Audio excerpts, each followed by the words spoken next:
Excel Intermediate Level Course Introduction. Do you know how to use spreadsheets in Excel to analyze data? This course will help you in learning Excel and focuses on teaching you the fundamental skills needed to clean and analyze data, which are the required skill sets for anyone aspiring to become a data analyst. You will practice data analysis techniques using spreadsheets throughout the course. In Series 1 of Excel, you will learn about the basics of spreadsheets, including interface of spreadsheets using worksheets and workbooks, and terminology of spreadsheets defining different functions and formulas.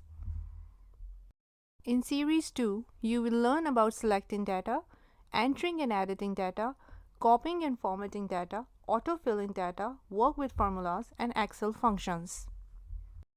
In Series 3, you will learn about the fundamentals of data privacy and data quality, removing inaccurate and duplicated data, removing white spaces and data inconsistencies, removing empty rows, using text-to-columns features and flash fill, data cleaning and data wrangling in spreadsheets.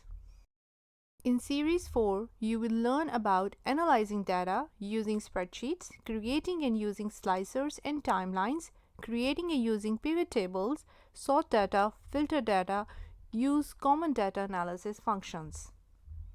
In Series 5, you will gain practical experience that will walk you through the process of creating your initial output as a data analyst. You will be able to understand how the business is operating, what is cleaning of data, and how to prepare and analyze data. You will be shown two different data sets of businesses which will guide you how to analyze the business data practically. After completing these sessions, you will be able to understand how spreadsheets can be used as a data analysis tool. You will understand the limitations of spreadsheets as a data analysis tool. You will learn how to create a spreadsheet and use its functions to prepare data, how to do data cleaning and wrangling tasks in Excel at an intermediate level, how to analyze data using different functions and using pivot table features. In case of any difficulty, you can approach me in the session comment section. Let's begin the first session with the introduction to spreadsheets.